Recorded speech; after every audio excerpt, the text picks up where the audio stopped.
Hello, my name is Makani Kikahuna, and welcome to the show.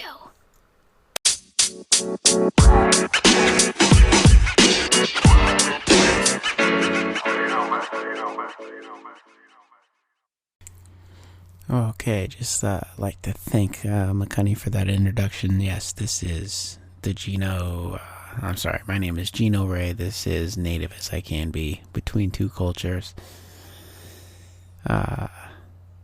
Got a special episode today because I'm interviewing Kenji Nitta once again, but Kenji Nitta is interviewing me. So this will appear on my podcast and his podcast, which can be found all over the place by looking up Kenji Nitta.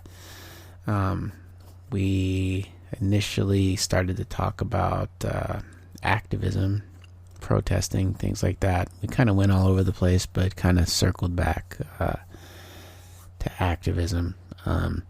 Pretty interesting stuff. Kenji's always a blast to talk to, and so smart and knowledgeable, and I just try to keep up. So it's a pretty good episode. We talk about American Indian movement and of course activism in the Bible, which is the Bible of course is his forte, and we touch on some stuff. So check it out. Thank you for listening. Thanks for participating in this journey with me.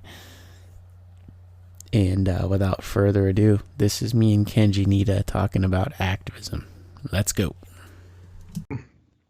So today on the show I have Gino Ray, and we're going to talk about whatever we feel like. But so you guys can get an idea of who Gino is and what his background is. Gino, can you just kind of introduce yourself? And you have your own podcast, so tell us about that too, and why that exists. Well, wait a minute. Am I on your podcast or are you on my podcast? Either way. Okay. Yeah, I was leaving like you were on the mine, but if you want me on yours, we can do that too. Yeah, I was under the impression it was a mutual podcasting going on. So cool. So I'm Gino Ray, and I have a podcast called Native as I Can Be.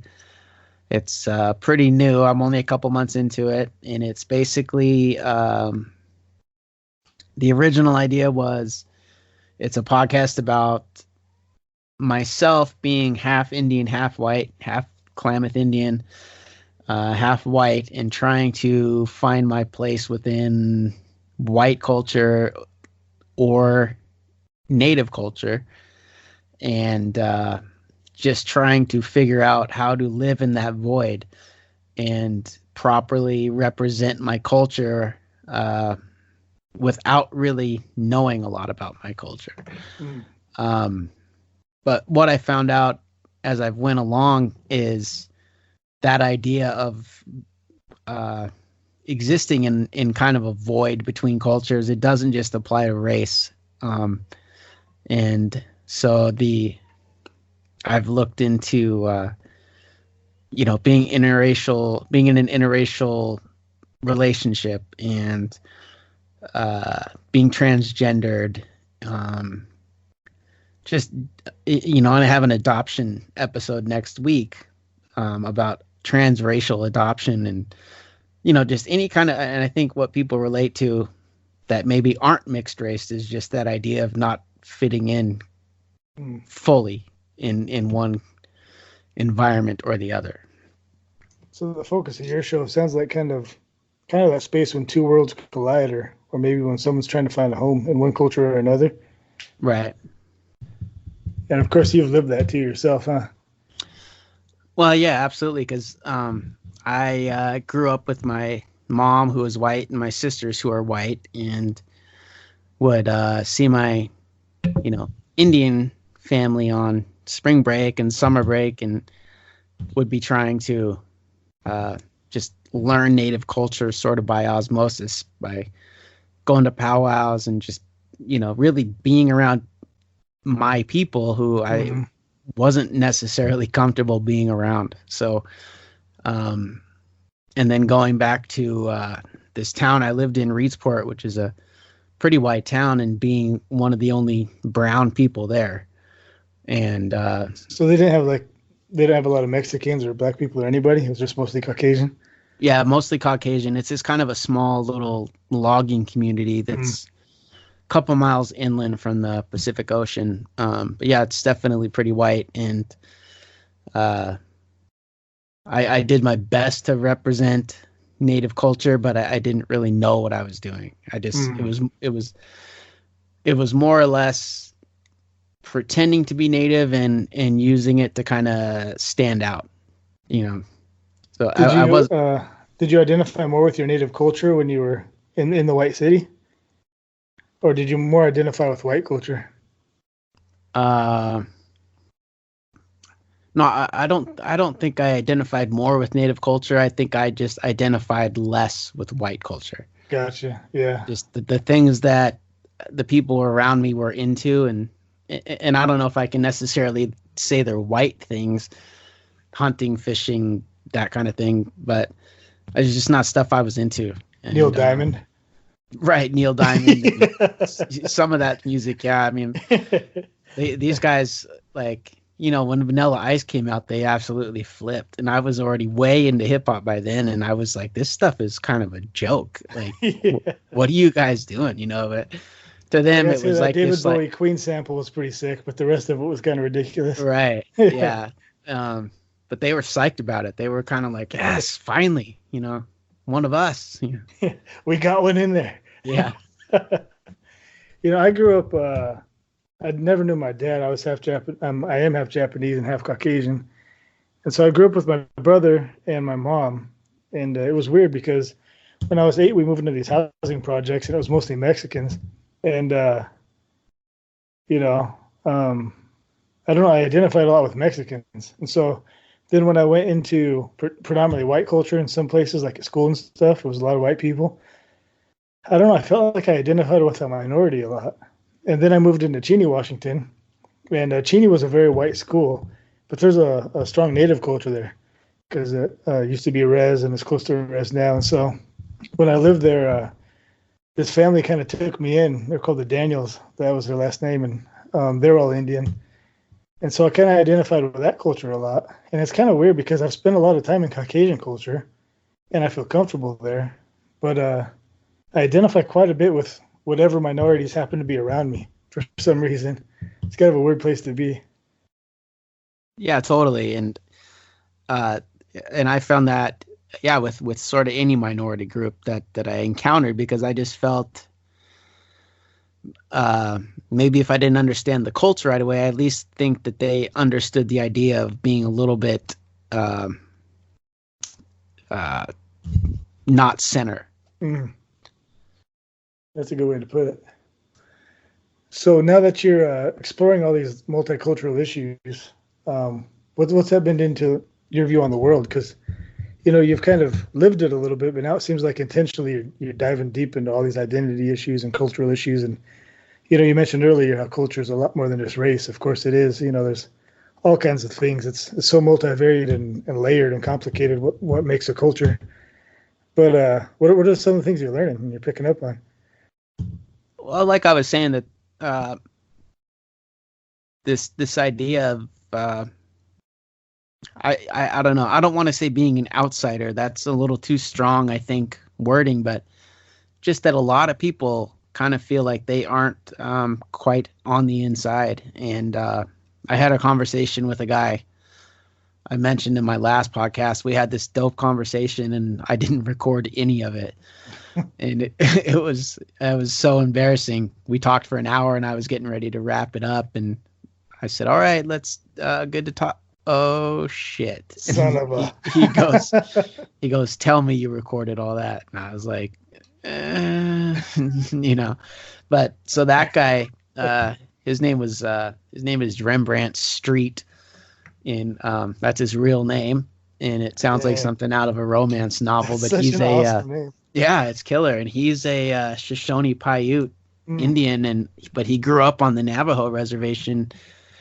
And he was talking to me about, you know, you're on a reservation with seemingly your own people, and he would catch heat from Navajos about not being Navajo.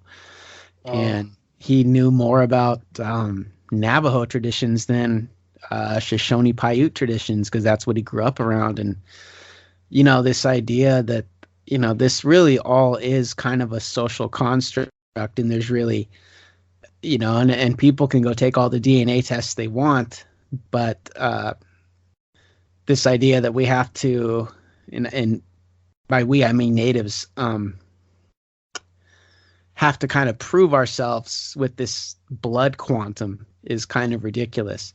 But and that all goes so far back. That has to do with you know, land rights, and the more Indian you were, the more land trust you were gave, and as it started to become less, and you know, it's just this.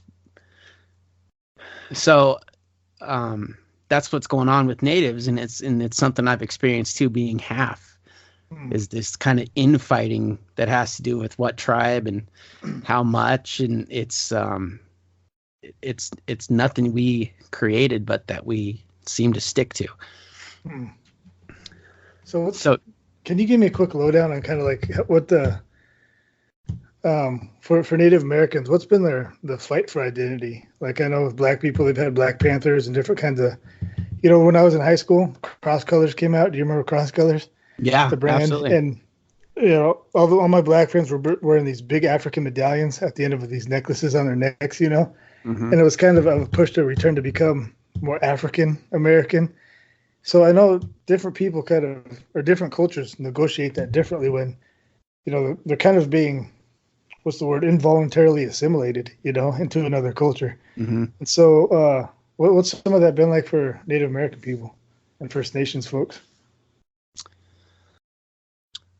Well, I think what's happened, as far as I can tell, is so we're all subdivided into these tribes, and you know, you could have, you know, where my tribe is from, Klamath Falls, in that area, Southern Oregon, there's actually 3 tribes down there: the Modoc, the Yahuskin, and the Klamath.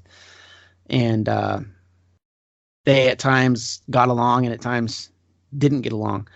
But the tribes have all kind of become subdivided, or they are subdivided, but they all kind of, a lot of the cultures and traditions have sort of blended together.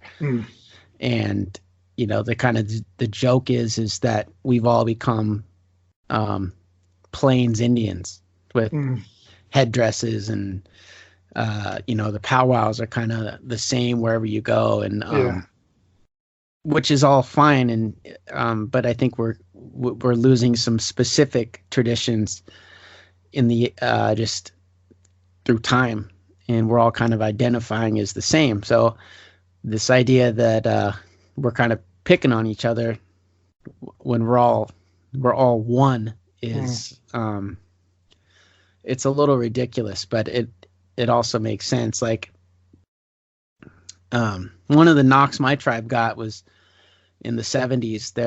They were trying to enact this plan to start to no longer recognize tribes as being like sovereign nations. And the Klamath was one of the earliest tribes they did that to, and they called it termination. And even that name was just so cold and brutal, huh? Yeah. And did you say this was in the 70s? Yeah. Okay. The idea being that, you know, we're not going to recognize you as a tribe. What was not said was, if we don't recognize you as a tribe, we don't have to honor any treaties with you as a tribe. That was what was underneath, under the flowery language. But the goal being that they would assimilate, and they would become members of the United States, and everything would be fine. And meanwhile, they're going to buy up a lot of Klamath land, which they did. And I'm going to have an episode on my podcast about this, because there's a lot to it. But basically, there was kind of these sort of backdoor deals to get all this to happen with the Klamath tribe, where they sold tons of land, and everybody in the tribe at the time got like $28,000 or something, which in the 70s was quite a bit of money, especially to people that never had it. And then, of course, if you've never had that kind of money, you can easily misspend it. Right, you just blow it all, huh? Yeah, and then they were running stories. I've seen these in old newspaper clippings about these, these wild Indians running around with paper sacks full of money and holding these days-long parties and wrecking cars. And so basically this termination was completely devastating to the tribe. Mm-hmm. So was this the U.S. government buying up all this land and giving them money? Yeah, gotcha. Exactly. And so the Klamath tribe went from being one of the wealthiest as far as owning land and owning timber to one of the poorest, almost overnight. And on top of that, they they were still Klamath Indians, but they couldn't really call themselves Klamath anymore. Because as far as the government was concerned, that tribe no longer existed. Yeah. And so the knock on the Klamath tribe from other tribes is that we sold out. Like, we gave up our heritage and our name for money without really knowing the whole story. Right. Kind of the people that were there and remember it, the whole story is really, it's hard to get the whole story because like I was saying, the moves that were made to make this happen were done by people that didn't have the tribe's best interest in mind. And that was people within the tribe in some cases. So what are the Klamath doing now to kind of preserve their culture and their heritage? Like, do they speak some kind of Salish, or what's the language that the Klamath spoke? They do have their own. We have our own language, and not a whole lot of people speak it. And we do have. We are recognized as a tribe again. We went through a lot to go through and be federally recognized. And every year in August we have we call it a restoration powwow, just to honor that. That happening. But we kind of have we have a casino and we have like a truck stop. And that's not necessarily to preserve heritage. That's to just try and get us back on our feet a little bit. Yeah. Make some money so we can stay alive, right? Yeah. Yeah. But yeah, there's like a Klamath language class every week down there in Klamath Falls. And then the restoration powwow. Basically and then as far as the land rights and stuff, they've been in a battle over that, and more specifically the water rights, since the 80s. Because Klamath Falls and the Klamath Reservation is down there on the Klamath Basin, and it's this massive area of old growth timber and Klamath Lake. I mean, it's a nice, property, and they've been in a battle for years to get all that back, and they've had some success, not 100%, but I think both sides are meeting in the middle a little more than they were. So it's kind of some of the like the sociological stuff we were talking about earlier, like rivalry between tribes and stuff. Is that like me and my brother, where we'd fight with each other, but if somebody else was messing with the family, we joined together and opposed them? Or is it so deep that like a lot of the tribes won't feel like they're in the united front against the encroaching culture? I think it's the former. I think I don't know if any of it is too serious. I think it is. It's kind of like, nobody's ever called my tribe a sellout, like they wanted to fight me or something, or that they were, it was always just like, oh, dude, your tribe sold out, whatever, dude. You don't know, and that can go to the level of, me not growing up on a reservation. Like, you meet somebody that did, and they like to, give you your ration of shit for not growing up on the res. Like I somehow chose that. Yeah. But ultimately, I mean, if I think we're all still brothers in that we would stand up for each other, and if we had to unify, I'm pretty sure we would. I have friends who grew up on a res, and they would call Indians who grew up in the city, they would call them apples or things like something like that, like red on the outside but white on the inside. Yeah, Apple Indians. Yeah. Yeah. So with all these different responses to the encroaching culture we've been talking about, and Native Americans trying to preserve their identity and stuff, what's I talked about black people wearing the Africa chain and Black Panthers before that. What are some of the things that have happened in Native American culture to kind of try and, I guess, cultural activism, to keep their identity alive, or just different reactions to them feeling threatened and feeling like their identity is just going to dissipate and disappear? Well, I think the late 60s were, a critical time for activism in this country because, there was a whole generation of people protesting. Mm-hmm. It seemed like, and of course you had the Black Panthers, and sort of one of the lesser known is the American Indian movement. And that was formed in 1968 in Minnesota. And at the time, they were kind of hardcore. They actually occupied Alcatraz Island for almost 2 years, I think it was. And almost it wasn't 2 years. They just took possession of the island. Yeah, and it That's wasn't. insane. And it wasn't operating as a prison at the time. It had been closed, but they were like, we're taking this island. We're going to go and we're going to live on it. And they were actually broadcasting a radio show from Alcatraz while it was being occupied. That's so intense. And there's this dude, his name is John Trudell. He's one of the, I don't know if you ever meet people or heard people that when you hear them riffing, like they're riffing stuff that's more intelligent than you could ever dream of considering thinking about. Like no matter how much you prepare, you'll never sound as smart as them off the cuff, huh? Yeah. Yeah, totally. So his name's John Trudell, and he actually did a folk album. I can't think of the name of it, but he's just this amazing speaker, and he was kind of the guy at the helm of the radio show, and powerful enough were his words that he was actually being watched by the FBI for quite a while because they considered him a dangerous person just because of how he spoke and his ability to inspire people. And that was a crazy time too, because that's Vietnam War and so much cultural revolution happened in the 60s, and the Bay Area was like a foment for that kind of activity, right? Right. And Oakland is still there's still a lot of natives in Oakland. And the natives that were kind of in this American Indian movement were mostly kind of city natives.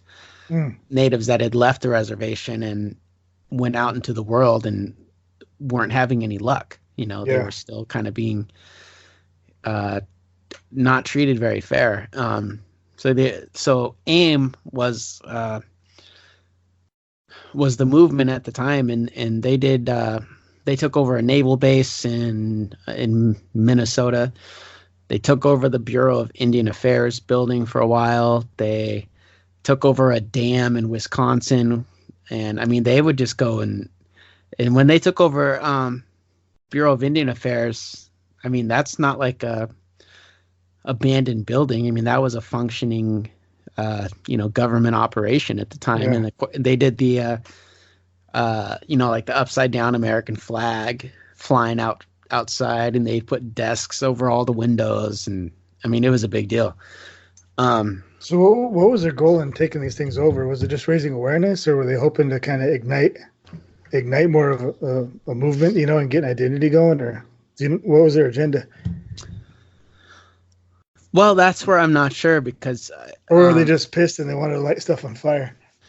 I think it's all of that, and this is the part of activism that I don't understand is and part of the reason I wanted to do this podcast and before when it was a documentary was I wanted to raise awareness of what things are going on in Native life and on reservations, and why are teen suicide rates higher, and why are there more missing and murdered Indigenous women than any other ethnicity? I mean, things are that's not by far right. Yeah, and so things are not right, and I wanted to shine a light on these things and go, oh, by the way, that not only are there still natives around, by the way, in case you had forgotten, but things are not the way they should be.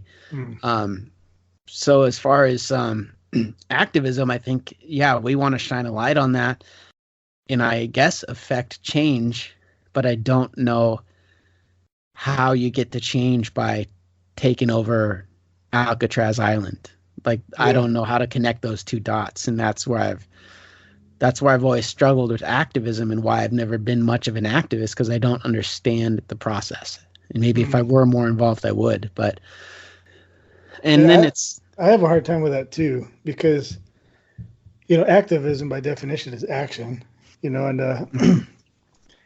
I don't know. For me, sometimes it's hard to tell the difference between just people whining and people actually being activists. And that sounds like a shallow assessment, but just being honest here, to me, it seems like a lot of people, anger is a common reaction when you feel helpless. It's like, guys, when we're angry, we break stuff. And psychologically, we're showing we have mastery over the thing we broke. And the reason we do that is because we don't have mastery over the actual thing we need it over, And so we get frustrated, we get angry, but what I see now with a lot of protests, or like, the heckling that happens and a lot of stuff going, to me, it seems like if it's not raising awareness, to me, it doesn't feel like it feels like a lot of anger and a lot of breaking stuff and saying things, but I don't see a lot of actually doing things happen. And to me, sometimes I get the impression that people get a false sense of activism by protesting, that they think they've actually accomplished something because they have this human experience of becoming one with a group, and that's a very powerful experience, and one with a cause maybe, but I don't know where the action is at. Like, what are they doing with it? And, I'm responsible for a lot of levels of activism, actually being a spiritual leader in the faith community. And so one question I always have to ask myself is, because Christians are known for just being complainers, saying the gays are wrong, the Democrats are wrong, and, we need to vote in people who will overturn Roe versus Wade. And we're known to be very closed-minded, loud, bigoted, one-issue people. And so my question is, like, how do I help Christians live lives to where it actually helps things, where it actually changes things?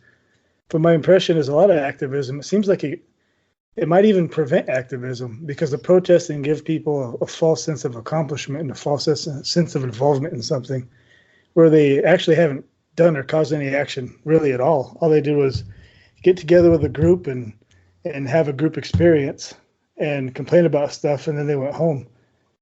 And that's my gut level reaction to a lot of what people claim to be activism now, is it just seems like a lot of bitching, but not a lot of actually doing stuff. Well, and I think in the modern era of the ultra short attention span, and if you're watching the news and you see a clip of these people trashing some part of town or waving their, if that's what people are seeing, I think the majority is not going to be moved by that. I think they're going to see a group of people upset about something and probably think that it's not valid, that, or like we're saying, that they're not going about it the right way. And that's kind of happened. It happened with Black Panthers, and it happened with American Indian movement, where the groups kind of splinter because some people they think the change comes in office, and other people think the change needs to come with guns or whatever. And with those two people, a little bit about Martin Luther King and his activism, and he had a hard time convincing people to stay pacifists, and a lot of people just broke off and decided to go the violent route. And that's what you're saying now, right? That a lot of people want the same goal, but the way to accomplish that goal, they just disagree quite a bit about it. Yeah. So the American Indian movement, did that, how, is it still a movement? Or if it's not, how come it fizzled out, and how did that play out? It's still around. I think it's more of a, I don't know. I don't want to call it like a nostalgia act, but I think it's just the name. The name is still here, and I think they're doing more things like, let's do a charity run or let's do a food drive, and it's not quite as aggressive as it used to be. And that's because some of those people that started it back then, they're just not around anymore. That was a long time ago. And yeah. So, it's still around, and I'm sure you could find, an American Indian Movement Instagram page if you were looking. But I don't think the vibe is the same, and I don't think, I doubt the goals are the same. I think it's probably now like I belong to American Indian Movement because I'm proud of being Native, but I don't know that it's out there rocking the boat any. Gotcha. Yeah, activism is a tricky thing, huh? Cultural change is not easy. Yeah, and I remember, and I have I have a Standing Rock T-shirt, and I have a shirt that says, it's one of my favorite to wear too. It says "Make America Native Again," and it's got a picture of Sitting Bull with like a kind of a fake, "Make America Great" hat, but it says "Make America Native Again," and but that's as far as I go. I've never, and there was a thing here in Portland yesterday because they just recently got rid of Columbus Day and turned it into Indigenous Peoples Day, which is killer. That's great news. And they had a thing at City Hall, and I was like, I don't want to drive downtown. I'm not trying to drive downtown on a Saturday, So, and like you, I would love to be more active in this stuff, but I'm like, man, there's 2 kids here. There's work, it's easy to find reasons to not be active. And I don't know. And this is really kind of the era of being kind of a hashtag activist. Like Black Lives Matter started as a hashtag, and no DAPL started as a hashtag, and they've grown to where they have actual members, but that's kind of, it seems, where things are starting now. You don't need to occupy an island. You can kind of start a movement on Twitter. That seems like it's occupying an island is pretty radical, but it seems more committed and badass than just starting a hashtag to me. Like, I'm not saying I agree with it, but you're definitely pretty much all in at that point. Right. I do have a friend whose girlfriend, she went and camped around the Dakota pipeline site for long. She was there for months. That was getting tons of press for a while, and it seemed to be a catalyst for something, but then I just stopped hearing about it. Honestly, I don't even know how it resolved. I'm ashamed to say, but what was going on with that, the DAPL stuff? Well, they had a pipeline that they wanted to put in through North Dakota, and they were concerned, I think, initially about environmental impact, and then I'm not 100% certain, but it might have been going through burial grounds.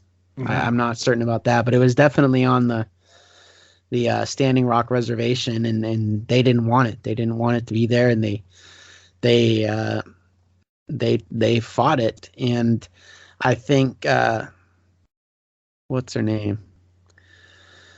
There was a kid. Lindsay Lohan? No, not it Cher? wasn't the Lohans. No. Oh, it was Dakota Iron Eyes or Takata, something like that. She's a teenager, and she kind of started this Respect Our Water thing, and then that's sort of where it all began. What ended up happening is I think they were able to put it off by filing lawsuits and injunctions and restraining orders and things like that, to where it seemed like they had got it halted, but our current president kind of came in and put the kibosh on all that, and I think it's going in now, because I know Obama was against it, and he had met with some people, some of the organizers, about rerouting it or not putting it in at all. But I think Trump gave him the go ahead. That's just so people felt pretty much defeated, and so that just kind of fizzled out then. I think so. And I know there were hundreds of arrests, and every couple of days there would be a video of I remember the one where it was sort of the middle of the night and they were spraying him with water hoses. Yeah. There was freeze. Yeah. I think one girl, she lost a bunch of her hand too, because they hit her with a high pressure hose, and I think it just took a bunch of her flesh off. I think I remember seeing something like that. I mean, it was not pretty. So I think with that as a backdrop, you do have to kind of go, well, what was that all for then? We were out here, we fought, and we stood our ground, and it didn't matter. And I think maybe that's where you get the idea that the change actually does have to occur in office, because they're the ones sort of with the pen that are making things happen. Yeah, it's hard though, because to get that kind of power, you got to play the game, and you got to get good at playing the game. And it seems to me that by the time you're good at playing the game, you're a different person than when you started. And you might not be the kind of person, you know what I mean, that can stay committed to the original ideal. I don't know, I'm just thinking out loud, but I'm not sure politics, for most people, is good for the soul. No, it seems like a pretty fake existence. Yeah. And a lot of greasing palms and selling out to kind of get your way, and then you still might not get your way, or you might get your way in a compromised version, something like that. Yeah, actually, since I'm speaking from like a churchy Christian perspective, when I first became a Christian, it was back in the late 90s, and I was already an adult, but I came into this kind of upper middle class boomer church, and they were totally into the religious right. And for people to know, the religious right was a political movement where people were going to kind of take America back for God by legislating good morality, basically is what it was. And man, they tried to co-opt me into all that ideology, and I just wasn't feeling it, because I wasn't from the world, so it didn't resonate with me. Yeah, that kind of activism, they tried that hardcore. And there's a great book by Frances Fitzgerald called The Evangelicals, and she does a fantastic job as a historian kind of tracking that. But basically, the evangelicals, they got in bed with the Republican Party, and gave them all the votes and lobbied for them, and tried to mobilize all the Christian voters for the Republican Party, so that they could get the moral reforms in the country they wanted to through office. And that was just pretty much a spectacular failure, because after the politicians had the votes, including the presidents who were elected at the time, they didn't really need to follow through on the promises to the evangelicals, so they didn't. But every election cycle, they would lie again, and every election cycle, the evangelical leaders would happily believe them again. And it was just crazy how willingly they were used. And so that kind of political activism, at least for the evangelical church in America, was pretty much a huge failure, I think. Some people are still trying to keep it going, but I never joined it, but I never really believed in it. But if I had, I definitely would have given up by now. Well, while we're on churchy stuff, what kind of activism is there? Specific examples of activism in the Bible? I mean, is there big?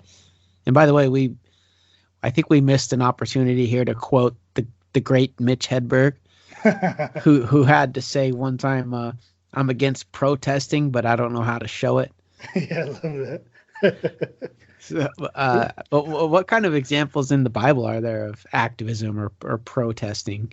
So before I talk about Jesus, I have to talk about something a little more important than Jesus, and that is, once I tried to get my kids to like Mitch Hedberg, and they were not having it, man. Oh God! I would play clips over and over of them, and I would just be dying, and they judged me over and over again. And I tried to get them to understand just the genius and the irony. He says, I have belt loops that are holding up my belt and belts that are holding up my pants. Who is the real hero? And just joke after joke, and nothing. And I died a little inside. And now I'm not sure I'm a good father anymore, because I don't know how to turn it around. So I tried though. So, activism happens a lot in the Bible. I think it's kind of interesting. I I was having a friend of mine named Vaughn, and he's Navajo, and his wife's Navajo, and he actually speaks the language, so he's full on native. But he hates Christianity, and because he sees it as a white man's religion that just kind of decimated his culture. Actually, if you go back to it historically, Christianity started in Asia, and in the Middle East, and Jesus was an Asian, and he was a Jew.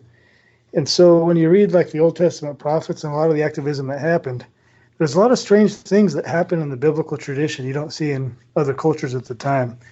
For example, every pharaoh was a god and descended from the gods.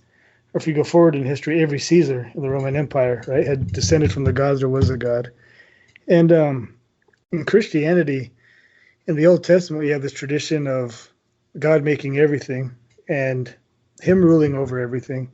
And so there's kind of this higher power that every king has to answer to. And the first king in the Israelite tradition that's really revered is a guy named Saul and then King David. And both of their kingships were seen as successful or failure based on how much they complied with God's will. And so you see a lot of activism in the Old Testament where prophets like Isaiah, Jeremiah, Ezekiel, they're famous ones from the Old Testament, they would go to the kings. And again, these aren't European kings. These are Asian, ancient Middle Eastern kings. And so they don't mess around at all. Like, if you're a journalist and they want you dead, they invite you to an embassy and cut you up. And that was it. And so it's a little slap to Saudi. But what happened was... Took me a second. Yeah. But what happened was a lot of those prophets got murdered. And that's because they would call their kings out. One king took a woman and had the guy's wife, he put him on the front line in battle, so make sure he would die. And then he took his wife because he'd already gotten her pregnant, and it didn't look good. So after he killed the husband, the prophet found out about it, and he went out and he called out the king. Another prophet went to a king and called him out for being too eager to join with another foreign power instead of trusting in God. And so, like, one guy got sawed in half, from the crotch up. There's this weird tradition in the Bible, which doesn't happen in Middle Eastern cultures much even today, but back then where they basically had to answer to God, and there was these people called prophets who could come and they could call the king out on behalf of God. And a lot of times that would do is that would start social movements within the country. Sometimes it would lead to civil war. Sometimes it would lead to actual changes in policy. Civil war because some sided with the prophet and some sided with the king. Yeah, and then you had competing prophets, right? So one prophet would say, we should do this, and the other prophets would say, well, God talked to me too, and he said this. And so, it's religion. It gets complicated. There's humans involved. It's kind of a clown show. But, I think the activist part, though, is there's this tradition in the Bible where kings have to answer to somebody. And that was just... Power is absolute in ancient Asian countries, especially in the ancient Near East, the Middle East. And so the Bible kind of has a weird train of thought that way. And then, of course, Jesus, he's seen as quite the activist. In fact, in the 60s, and a lot of communists and socialists and revolutionaries would claim Jesus as he was the first socialist, or he was the first communist. And while I don't agree with that, because I think it's kind of simplistic, there's no doubt that Jesus was very revolutionary for his time. And you can see that. We might get into the details about how down the road, but the way he died was by crucifixion. And that was a Roman punishment that they adopted and perfected from the Persians. And so crucifixion was a political form of execution. So for us, we don't think of it this way because we see the cross so much. But in his day, Jesus' death on the cross would have been seen as dying by firing squad, or dying in an electric chair, So it wasn't at the time quite as symbolic as we've made it, or? No, it was very practical, because what happened is there's a religious and political sect in Judaism at the time that basically all the powerful people Jesus threatened quite a bit. They didn't like his style. And that's because he didn't think anyone needed to go through them to connect with God. So he thought the whole temple system, the bureaucracy, the priesthood, all this stuff was unnecessary. that was a huge threat to the power structure at the time. And so what they did is they manipulated political events, and they got the Roman Empire to execute him. And then the sign they hung above his head when they executed him is King of the Jews. And so it was a political execution taken on with political reasons. It's because this person was usurping their power and taking power from them and giving it to the wrong people. And he just had to be taken care of. And so that's what they did. And not a lot of people got crucified back then. There were other ways to kill people. Like if you were going to be executed as a Roman citizen, they would just cut your head off because that was seen as the humane way. But crucifixion was actually designed to be as humiliating and torturous as possible. In fact, another word for a cross is a crux. And that's where we get the word excruciating. It means out of the cross. And so it's such a painful and humiliating way to die that we made up a new word for it. And it was reserved for traitors and revolutionaries and what we would think of as terrorists and people like that. And so Jesus was seen as one of these people. Even though he was peaceful, he was still a huge hassle. And so there was this festival, and the governor at the time, his name was Pilate, he was worried that Jesus was going to start a riot or some kind of revolution while all these Jews were in the city of Jerusalem. And so he just thought, he knew he was innocent, but he just thought it'd be easier to kill him so he would have to deal with it. So that's what he did. And so he had a politician who worked with other politicians to crucify Jesus for political reasons in a political way. And so, yeah, it was basically because of Jesus' activism that he died. So was he kind of like a public enemy, fight the power, kind of like angry? Or was it more he was speaking his mind and people started to take notice and have his back kind of thing? He was a little of both. The problem with Jesus is a lot of people try to co-opt him into their group, and he just never cooperated. He was just a big weirdo. At one time, they tried to force him to be king, and he refused. And so he actually had to sneak away from the meeting where they were going to force him to be king because that wasn't his thing. And then when he got arrested, one of his disciples pulled out a sword and cut the ear off of one of the dudes trying to arrest him. And Jesus told him to put away the sword because he wasn't leading a violent revolution. It was a different kind. And then when he talked to Pilate, Pilate asked him, "Are you the king of the Jews?" And his response was, "My kingdom's not of this world." And so he was really kind of this cryptic, sage, Middle Eastern weirdo guy. And he didn't fit into any groups because he would actually spend time with the wrong people and empower the wrong people. You know, it was taken for granted in ancient times that racism was a fact of life and that it was true. You know, that even now, if we say someone comes from a certain part of town or the wrong side of the tracks, we make certain judgments about them, you know. It was like that back in the ancient world, except people were open and accepting about it. So Jesus came from this backwoods town called Nazareth, which was known for having a lot of revolutionaries in the area. And so they judged him for that. He was Jew through and through, and he spent a lot of his time with Jews. And so they expected him to be Jewish. And the Jews at the time, the way the country was split up, there was this country right above them called Samaria, and they were kind of seen as sold out, dirty, irreligious, pagan Jews, like half-breed Jews, and they were called the Samaritans. And Jesus would travel. He'd speak to Samaritans. He'd heal Samaritans. He would speak to women, which back then was wildly inappropriate. So he'd speak to women. He would take women on as his disciples. He would treat them. He had the audacity to treat them as if they were just as intelligent and capable as men, which in the ancient Middle East didn't go over well.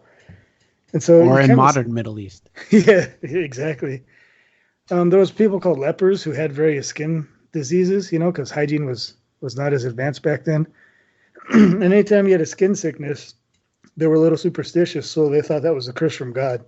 So you didn't get it because of bad hygiene, but you got it because God knew about some kind of secret sin you did, and he was punishing you. And so you were supposed to shun those people because they're impure and they're bad, and they're like the lowest caste of the group, you know. But is this where he washed their feet? He washed his disciples' feet. Okay. Another action that was inappropriate too. I hated that part of the Bible. Yeah, totally. Slaves, you know, slavery was very common back then, as it is today. It's actually more common now. It's just less obvious. But the slaves were the ones who washed people's feet, and Jesus did that voluntarily. So it was really confusing to the people in the room because he was the rabbi. You know, he was supposed to be the guy in charge and on top. And then, like I said, he would interact with lepers, and he would talk about the ways people should live, and it should be differently. And so, yeah, it was kind of, I don't know, I think the big problem with Jesus is his goal was to subvert the current social order in such a drastic way that he thought politics would be inadequate and too small to do it, although he would do some of it through politics.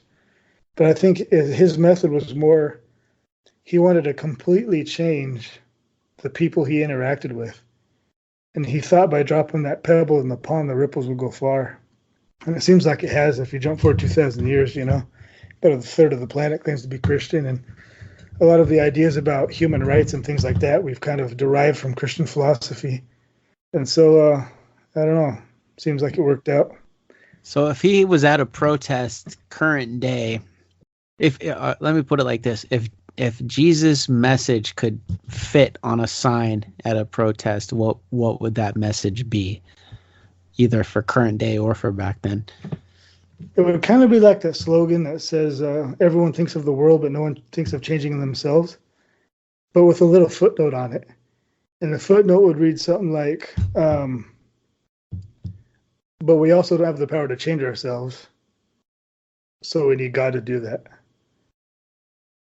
And so for him, I think the idea was, if we can, we almost have to, what's the word? He thought the main problem in the world wasn't just bad politics, and it wasn't just bad policy, and it wasn't just greed or these things. He thought the main problem in the world was kind of this mix of good and evil we have in every human soul. And, you know, we all have this line that goes down us, and we're both good and we're bad, and it's all in one person, and it's kind of a confusing thing to be human. And he just felt like changing the heart is how you actually change the person. And so I don't think his goal was political reform because he thought it would be too shallow.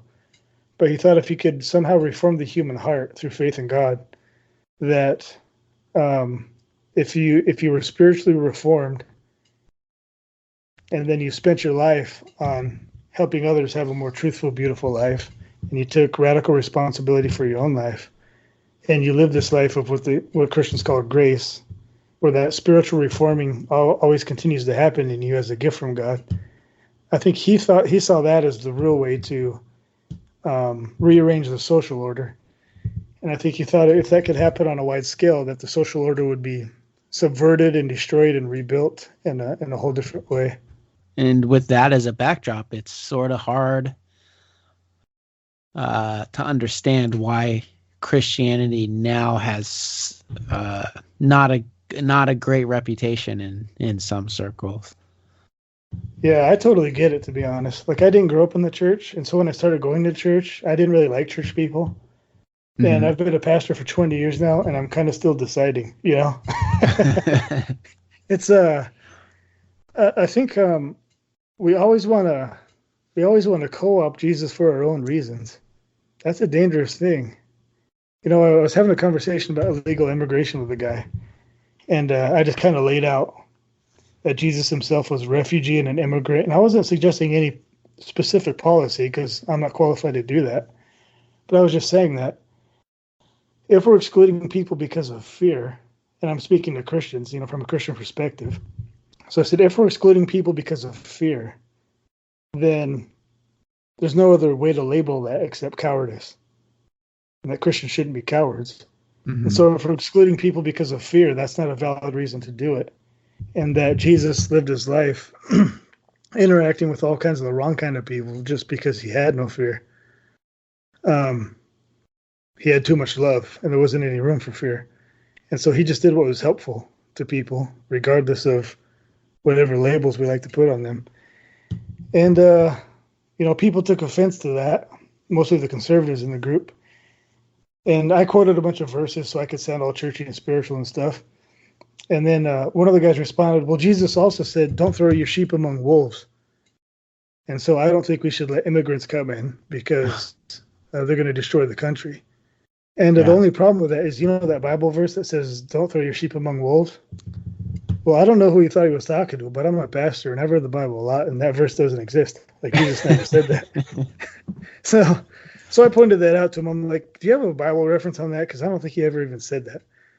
And the rest of my response was, if you have to make up Bible words and put words in Jesus's mouth, and you want God to be on your side that bad, I got nothing for you.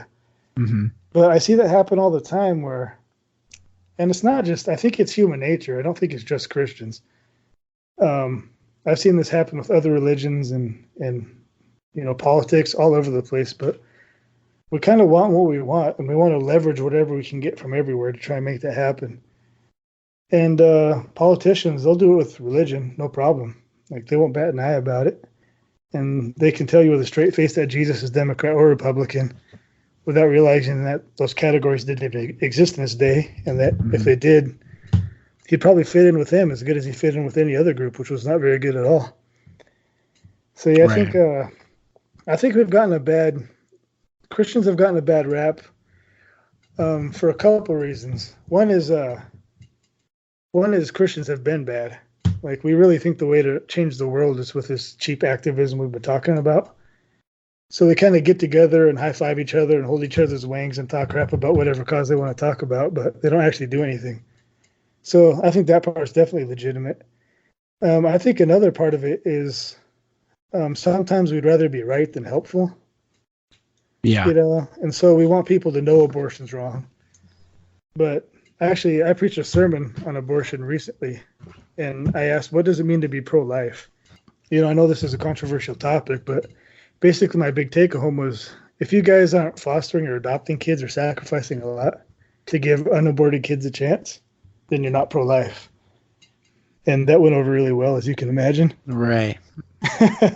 And so it's kind of this cheap activism that everybody, not just Christians, but I think we should expect more from Christians because, they're supposed to know God and love and Jesus. And then the victim card I'll play in all this is, I think it's hard to remember the last time a Christian was portrayed positively in the media. Right. And so I think it's just more acceptable now to ridicule Christians and their viewpoints. And, people can say things about Christians that you would never tolerate them saying about Muslims or any other group. And so I think a lot of people just don't know any Christians, really. They might know some people who go to church, but I think, I had a friend who asked, how do you interact with Muslims? And I said, well, the first step is to find one and make them your friend, Yeah. And he was kind of worried that they were all running around with bombs strapped to their chest. And so my strategy was, well, if he could make a Muslim friend, he'd know that that's just not the case. And I wouldn't have to teach him stuff because he'd just know it because he'd know somebody who was a Muslim. Yeah, I think people kind of have bought into the propaganda about what a Christian is through the media, who, let's be honest, isn't very friendly towards Christianity. And I think that's how we've gotten to the place where Christianity is seen as a white religion when it was started in Asia by an Asian man. And it's seen as kind of a modern tool of dominance when it was founded by a guy who was broke and poor in the ancient Middle East, who himself said he was homeless. So yeah, I think probably our perspective on Christianity is a lot farther away from what it actually is. And I think part of that is the church's fault, because sometimes we're a bunch of a-holes. And part of it is people just believe what the media tells them to think. And I think that's never a good idea. And I think that can apply, anywhere. Yeah. And, kind of like, when I was talking earlier about sort of the kind of attention span we have now. And if you're a white Southern Republican and you're seeing protests in Ferguson where black people are protesting police shootings, and you've never had a negative interaction with police, you're going to paint a picture of those black people as wrong. And of course, I'm being kind of broad here, but it's, if that's what you know and you don't have problems with police, and you're going to think some kind of way about black people. Mm-hmm. And if you have, and it's the same if you've been told this, that, and the third thing about Christians, and then you're going to think, and I don't think people often see all sides. And of course I'm guilty too. And one of the dumber stories I have is there's a coffee shop by my house that I go to on weekends, and I had my baby there, and there's always police in this coffee shop, like every time I go in there. And so I was standing in line, and I'm holding Che, and I see him kind of smiling, and I look over, and he's smiling at a cop, and the cop is waving at him. So I took Che and turned him around very like deliberately so that he was not facing that. I mean, and I had no reason to do that other than some not fun interactions I've had with cops while, guess what, breaking the law. So yeah, go figure. Yeah, so I think it's stuff like that. And it's easy. It's just easier to do. It's easier to stand back and just disagree with somebody or something without knowing the whole story. Yeah, life is really complicated. I mean, it's very complicated. But humans, we're efficient creatures. We're just from an evolutionary perspective, we're social animals. So we're good at finding a herd and joining the herd because that's how we survive. And it's kind of hardwired into us. And then we're also good at recognizing threats. And so, because that's what keeps us alive, in horror movies, when the person's curious about the sound and they go want to see in the basement what's making the sound. Right. And then Jason cuts their head off with a machete. And you're like, why'd you go down there? Yeah. Well, that's because that's how humans are. We all know that we would just get the hell out of the house, right? And that's how humans are wired. We're better at seeing threats than we are opportunities. And there's a whole bunch of science behind it that I won't bore you with, but this combination of us being social animals and seeing threats more than opportunities, what it means is that one way we form groups and feel safe in the world is a lot of times we use one of the glues we use for our group is a common enemy. Because if we have a common enemy, we can keep our group united, and it helps give us the glue we need to stick together and to feel safer. And so it's very hard to find a group without an enemy when you think about it, but it's also very simplistic. Like, some cops are corrupt. There's no question. There's zero question. But there's also zero question that some cops are really good. And some cops are close to burnout because they're good cops who have just seen too much crap. Right. And then some cops have marriages falling apart at home that they're trying to keep together while they're doing their job. And it's so complicated when you get through all the layers. And as humans, I think we're just not good at looking at layers and letting things stand as complicated as they actually are. And so you can see how partisan news has gotten, with Fox and MSNBC. And it's crazy that objectivism in journalism isn't really even expected anymore. We just we go to the side that we know is already going to agree with us, and then we let them tell us what we already think, and then we're kind of reaffirmed in our worldview. And I don't think that's been good for us. So I think, like you said, it's not really a religious problem. Religion is a human thing, and so it gets sucked up into this issue just because being human is the issue.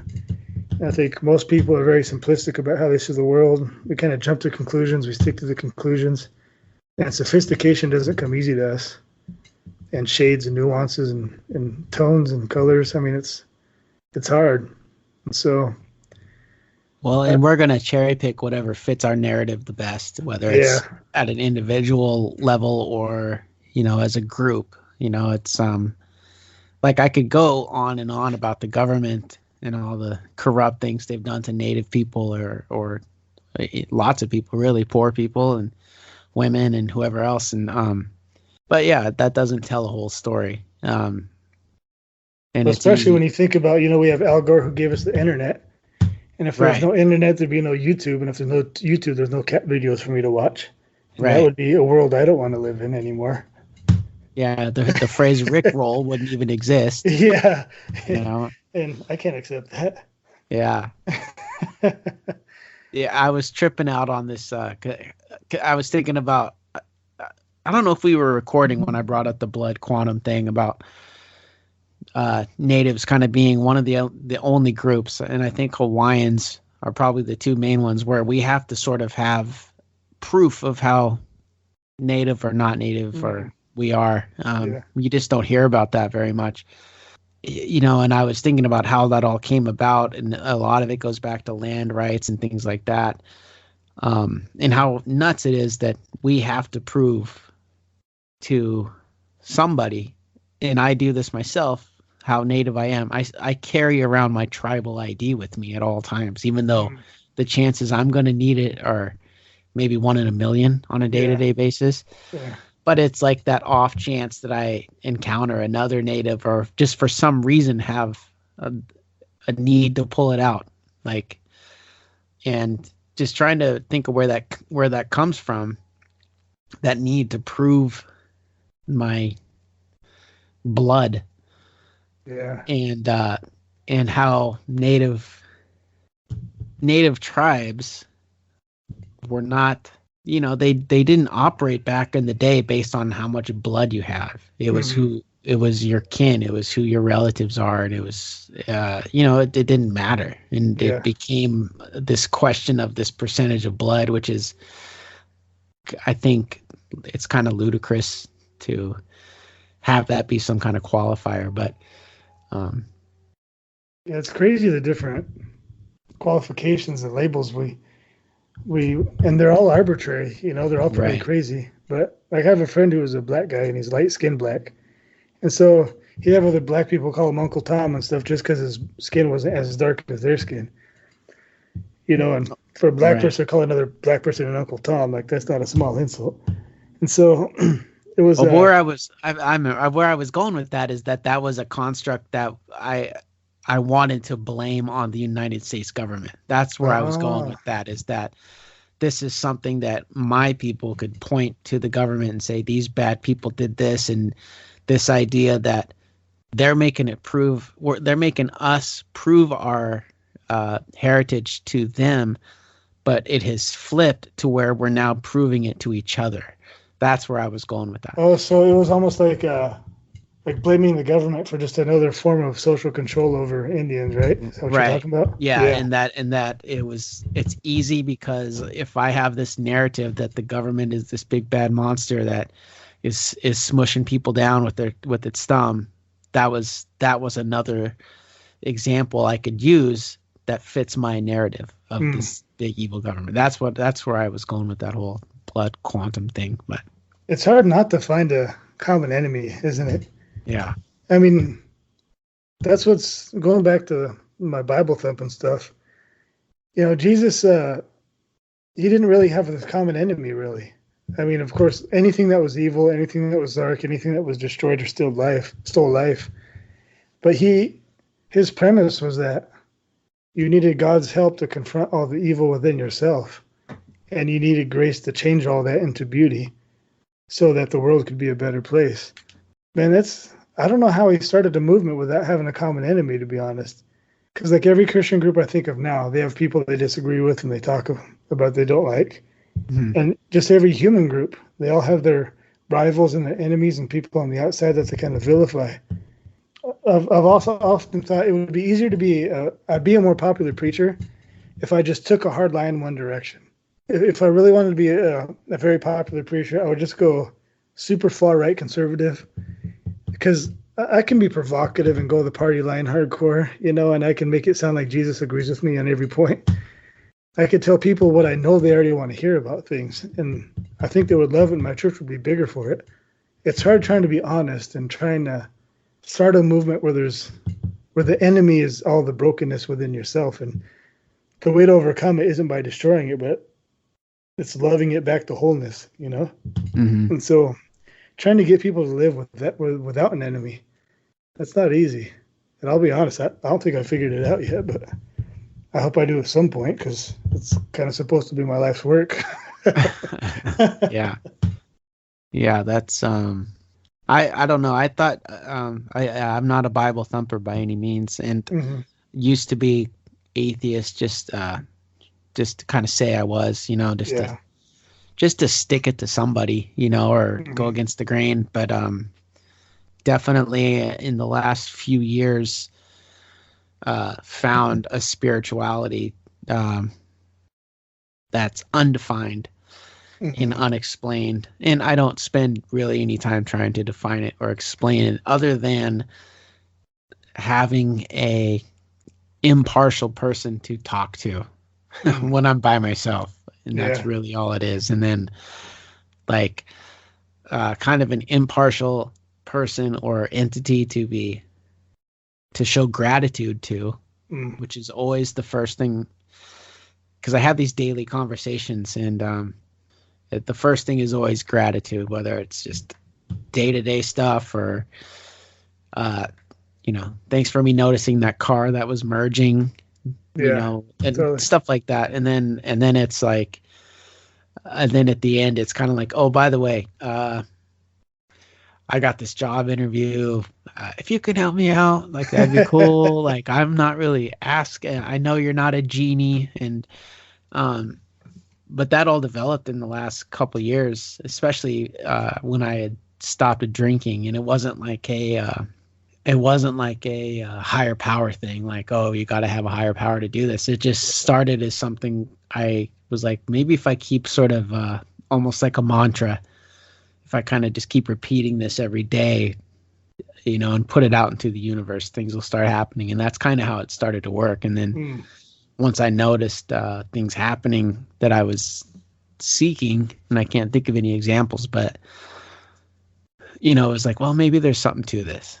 And I can't really call it a prayer. It's just putting stuff out. And it's been different since then. It's made life a little easier to accept as it comes. Do you feel more connected to just life or all things since you've kind of started doing some of these spiritual practices? It just seems like it's one of those things like, you attract what you promote is what it feels like. And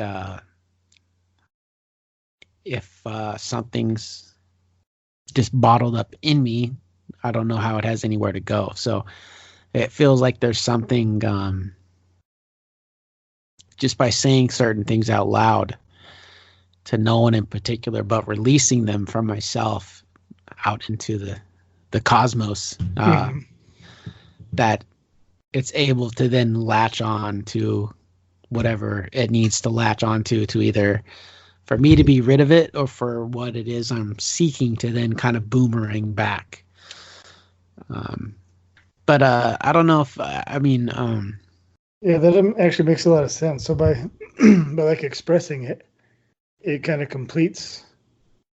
By expressing it, it kind of completes the feeling or the thought itself. Yeah, and it kind of tunes you up to receiving it back if it's coming back, and if it's the kind of thing where you're just kind of completing the thought or expressing it, there's a sense of kind of some cathartic, like you're unburdening yourself with it. Mm-hmm. Yeah.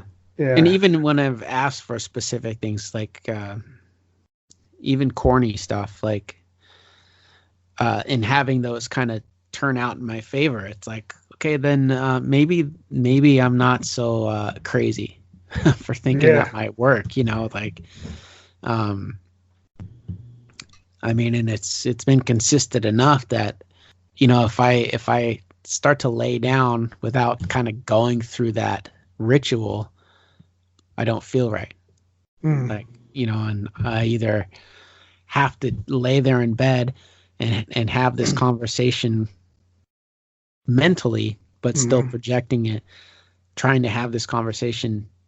But sometimes I will actually have to get out of bed and to make sure I don't fall asleep in the middle of it. But but just that I feel like I've seen enough results that I need to keep doing it. And I'm like, even if these results are coincidence, I got a feeling within me that what I did worked. So I'm not hurting anybody. Why not keep doing it? Yeah, I was about to say, it's obviously not hurting anything, huh? Yeah. One thing that kind of, my prayer is more directed towards, God, what I believe to be person, but it's super similar to what you're doing.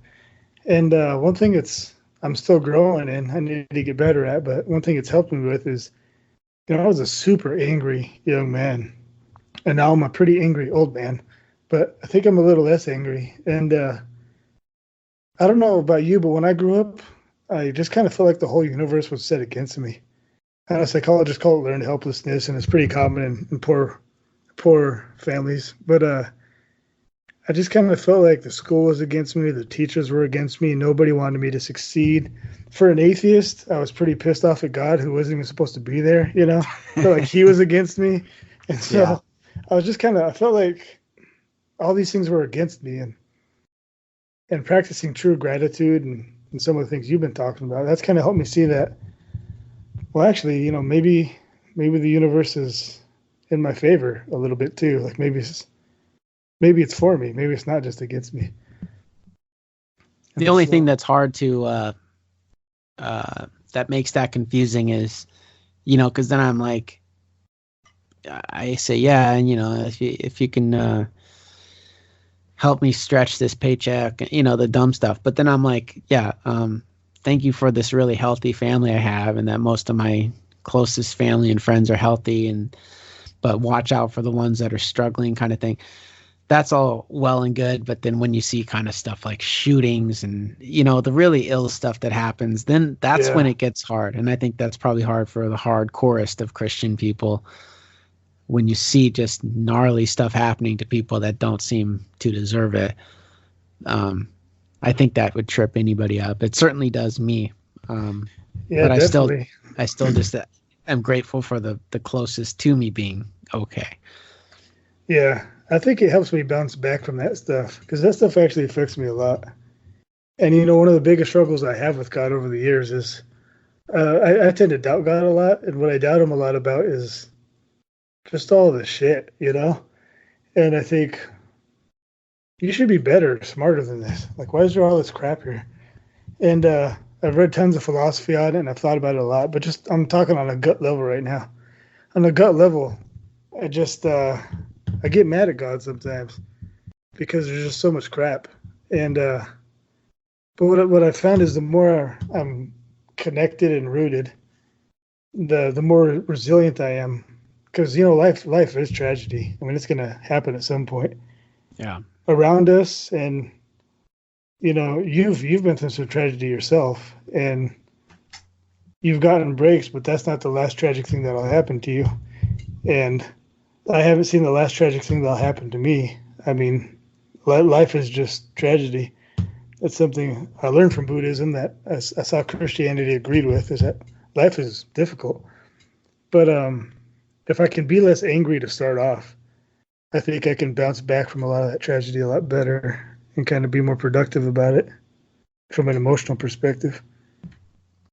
Well, I think what helped me too, and this is a pretty recent development, is just being able to say, look, I don't understand everything that's going on. Yeah. And there may be some reason for the things happening. I don't know what that reason is, and I can't really do anything about it. So that's when I go back to that. Thank you for my people being good, at least for now. And because even it's like, even dumb stuff, I'll get upset. You know, like, you know, if you spill a scoop of ice cream on the floor, and you're just like, why the hell did that, you know? And then I just kind of have exactly, and I'll get legit like mad about it. And then but I've just lately just been able to go, all right, well, I don't know, I don't understand that one, but I'm sure there's some sort of plan. So it's helped you accept stuff. Yeah, because I'm just gonna get another scoop. In some cases, I'm just gonna wash off the scoop that I dropped, but. Just eat the top half. That didn't touch the ground. Yeah. So when you sobered up, did you do a lot of programming for that, or? I did initially. I was in a program called Smart Recovery, because I had done AA, and and I'm not going to knock AA at all. I just had gotten kind of tired of it, and Gotcha.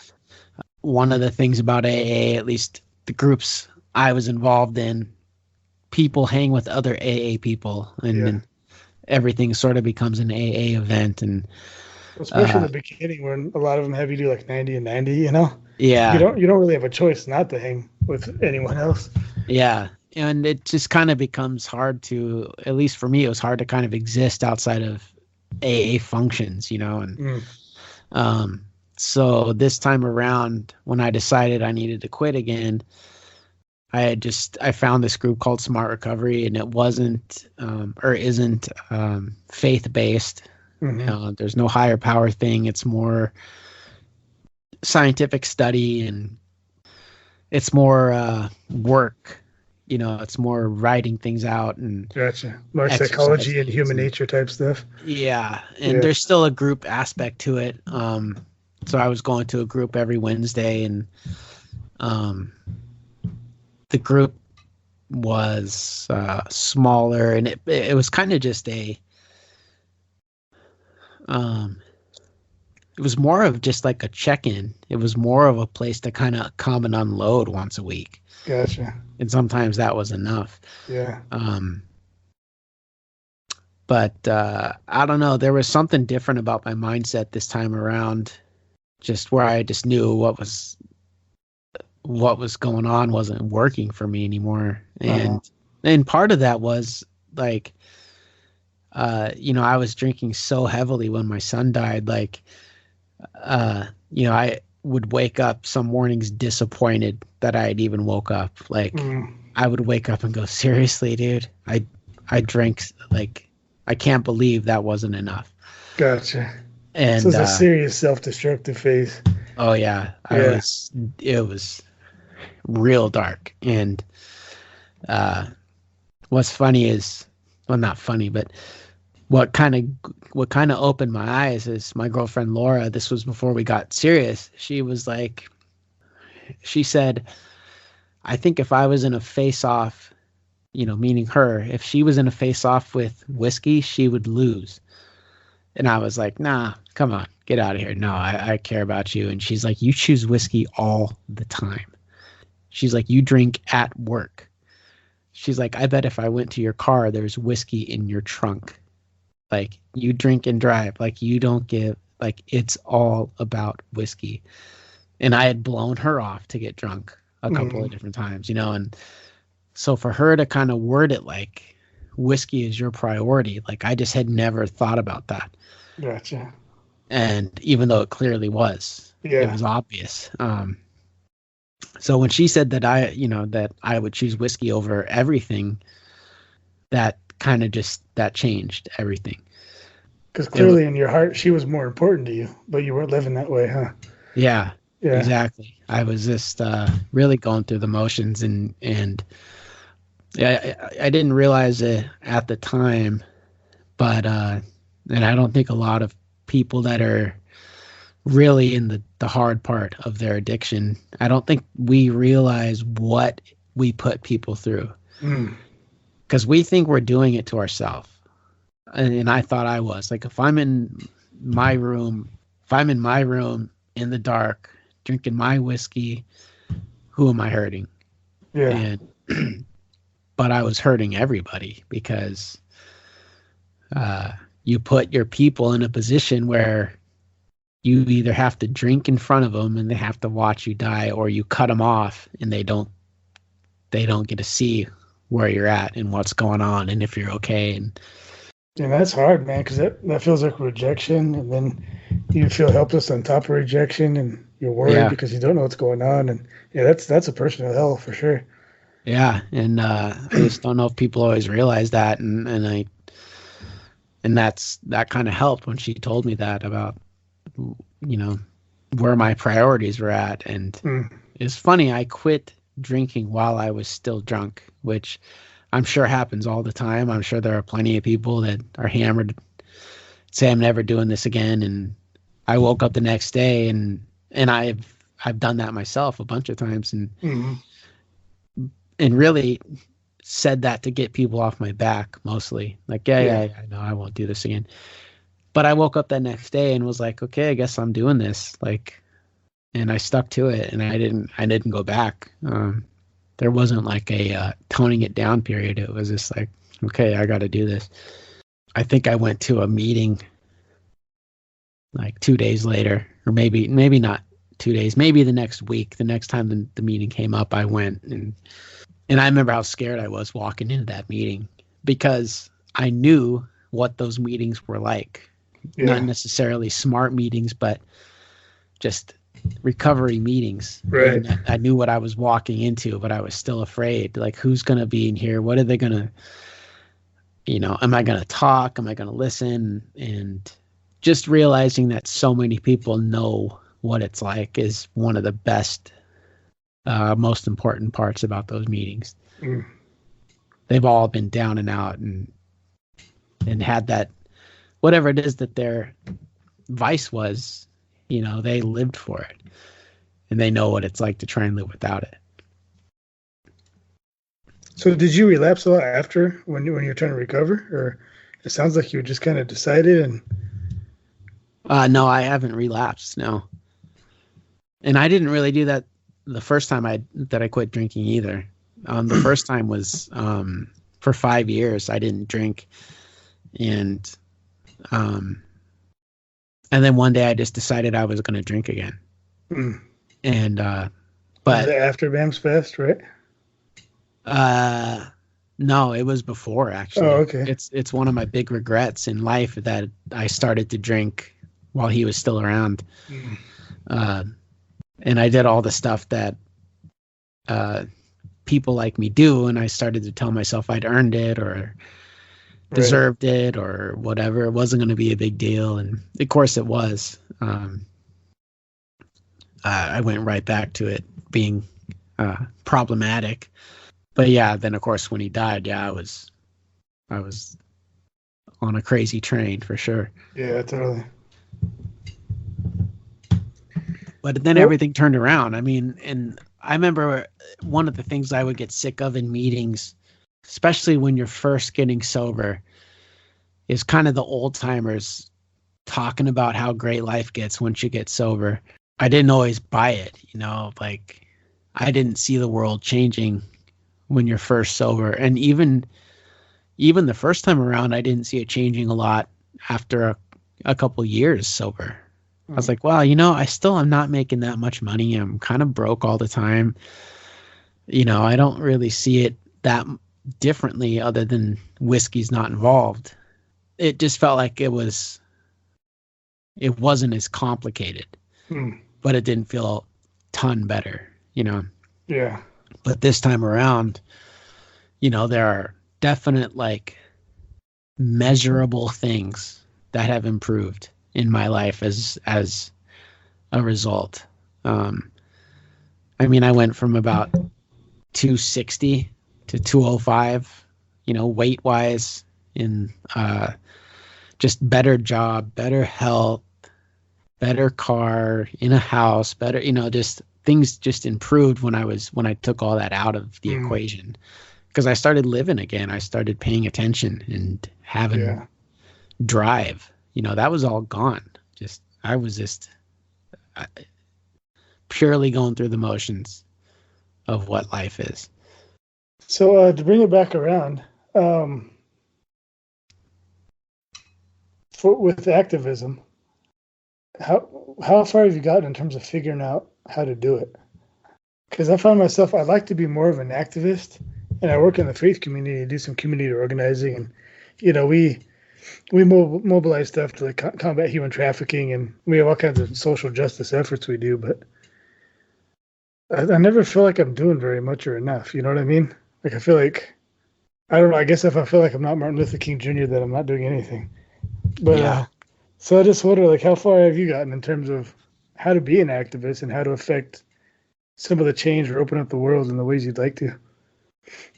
I think that I think that everybody should, at the very least, educate themselves and on anything. Don't just rely on the 2-minute, YouTube video that somebody posted on their timeline or that was on the news, and don't take everything at face value. If you're not going to go get a piece of cardboard and staple it to a stick and drive across town and wave it, if you're not going to do any of that, if you don't have time or the interest, I think the best place to start for anybody is having knowledge, and whether that's climate change or anything. whatever you see that seems to be the hot topic of the day or the year, educate yourself, and before you make, give yourself a chance to make an informed opinion, and not just be the sheep with the wolf thrown in, like that thing from the Bible or whatever. But I think that's where you got to start. And if you are then motivated to take the next step, and then so be it. But give yourself the opportunity to make your own decision and decide what you think is right or wrong. So don't just react and go with it. Actually think things through and decide on a course of action. Yeah, exactly.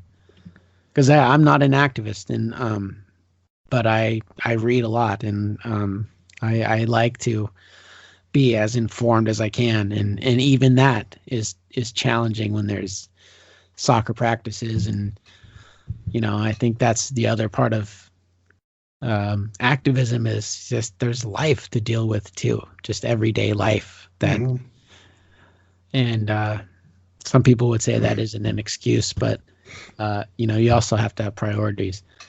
Yeah. I don't know if I'll ever be an activist, and it's funny because my pop and my cousin Garrick, we were talking about all this one time about the American Indian movement, and I had said, like, I wonder if I was born in a different era, if I would have been more involved in this kind of stuff. And my cousin Garrett was like, yeah, I think you would have. I think you would have been out there on the front lines. I'm like, I could be on the front lines now. Yeah. Like, I don't think the stuff that they were passionate about then have changed all that much. Mm-hmm. And, I wasn't at Standing Rock, and I haven't gone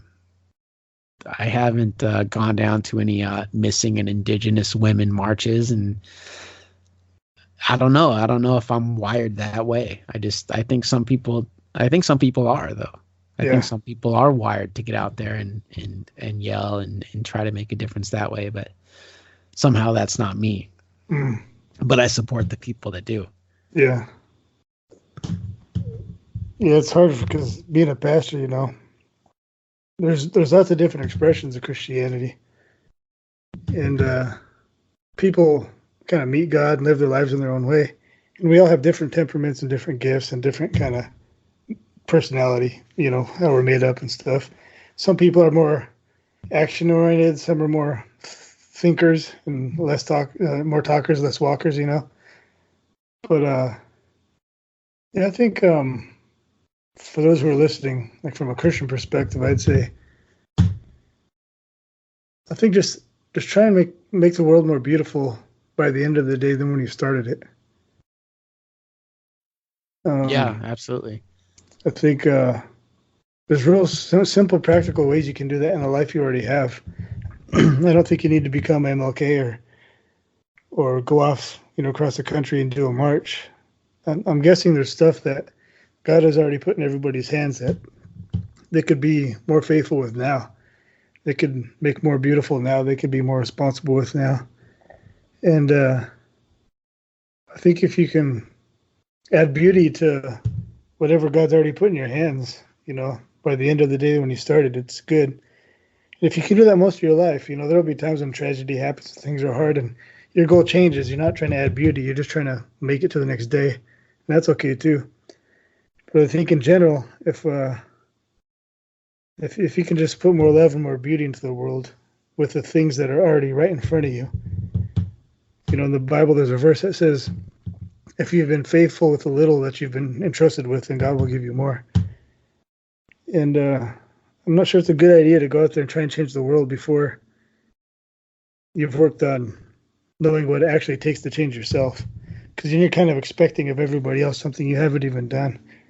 And that does a lot of things. One, it makes you a hypocrite, but two, it also makes it to where you don't really even know how to help people because you haven't successfully helped yourself, So I think if you don't know your right from your left yet, and I'd say, learn, listen, don't go with the gut reaction, But there's things in your life today you can make more beautiful by the time you go to sleep at night.